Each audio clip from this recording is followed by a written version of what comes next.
The city is completely silent. Not the silence of sleep. Not the silence of a festival paused. The silence of abandonment. Grain still sits in storehouses. Jewelry rests on shelves. Cooking pots remain exactly where someone left them, as if the inhabitants simply stopped. And then walked away. All 5 million of them. We don't know their names. We don't know their language. We don't even know what they called themselves. But for over 1,000 years, they built something the ancient world had never seen before. A civilization so advanced, so organized, so strangely perfect, that when archaeologists first uncovered it in the 1920s, they refused to believe it was real. This is the story of the Indus Valley Civilization. And this is the story of how it vanished.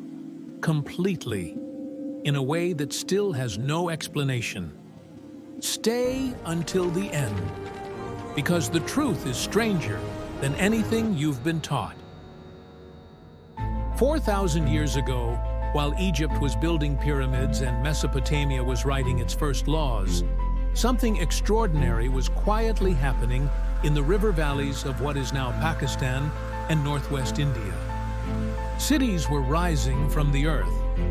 Not small settlements, not scattered villages.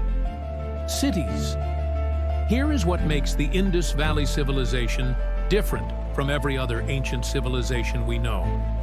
They seem to have had no kings. Archaeologists have excavated dozens of cities across the region. They have found no royal palaces, no massive temples dedicated to a single ruler, no giant statues glorifying a leader's name. In Egypt, you cannot walk 10 meters without running into evidence of a pharaoh. In Mesopotamia, every ziggurat announces the power of a king-priest. In the Indus Valley, nothing. What they built instead was something far stranger. Every major Indus city follows an almost identical urban plan. The same street grid, the same standard brick size, a ratio of 1 to 2 to 4, used consistently across every city, across every century, across hundreds of kilometers. And it gets stranger. They had running water, a sophisticated drainage system that routed waste away from homes through covered channels. In 2500 BC, Mohenjo-daro had a public bath, the Great Bath, built from precisely fitted bricks sealed with natural tar, complete with changing rooms and drainage. London would not have comparable public sanitation until the 1850s. They had standardized weights and measures used consistently across the entire civilization, accurate to extraordinary precision. They had a writing system. Over 4,000 inscriptions have been found, on seals, on pottery, on tools. And here is where the story takes its most unsettling turn. Nobody can read it. The Indus script remains completely undeciphered. We have 4,000 inscriptions. We have some of the best linguists and cryptographers in the world working on it. And after a century of attempts, nothing. We do not know what language they spoke. We do not know what their inscriptions say. We do not know their gods' names, their leaders' names, their city names. We are standing in front of the largest civilization of the ancient world, and we cannot read a single word they wrote. What we do know, what the archaeology tells us clearly, is that this civilization was remarkably stable, peaceful even. Very few weapons have been found in Indus cities. Almost no evidence of warfare or large-scale violence between sites. For 700 years, they simply built, traded, organized, maintained their perfect cities. And then, somewhere around 1900 BC, the whole thing begins to fall apart. Hey, Before we go further, if you've made it this far into the mystery, there's a good chance you love this kind of history as much as I do. The kind that raises more questions than it answers. If that's you, this channel, Elder Empires, exists exactly for that. We dig into the civilizations history forgot. The ones that built extraordinary things, disappeared without explanation, and left the world wondering. If that sounds like your kind of rabbit hole, hit subscribe right now. And if this video is hitting, drop a like. It genuinely helps the algorithm push this to more people who'd love it. And tap the bell, because what comes after this video, I promise you don't want to miss it. Now, back to the mystery, because what happens next is where it gets truly strange. Around 1900 BC, something shifts. The great cities begin to change. Not suddenly, slowly, but unmistakably. First, the writing disappears from the archaeological record. Then, the standardized weights and measures stop appearing. The perfect brick ratio, used for centuries, starts to break down. The Great Bath at Mohenjo-daro is divided up. Its elegant open space is partitioned into small rooms, as if someone moved in who didn't understand what it was for.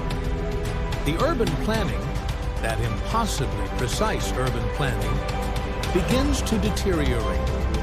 New buildings are constructed haphazardly, blocking streets, ignoring the old grid. And then, over the following centuries, the cities empty. Population shifts eastward and southward. People scatter into smaller, simpler settlements. By 1300 BC, the great cities are completely abandoned. 5 million people had vanished from the most sophisticated civilization of the ancient world. And nobody wrote down why. Oh, here is where the theories start multiplying. Theory 1. Climate change. Recent paleoclimate research has revealed something extraordinary. Around 2200 to 1900 BC, a massive climate event struck the ancient world. Drought, cooling temperatures, monsoon patterns shifting catastrophically.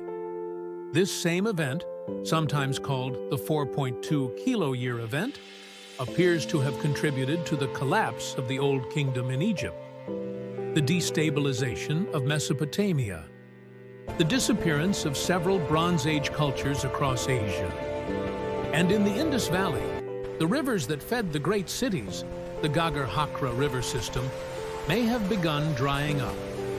Imagine your entire civilization built around rivers.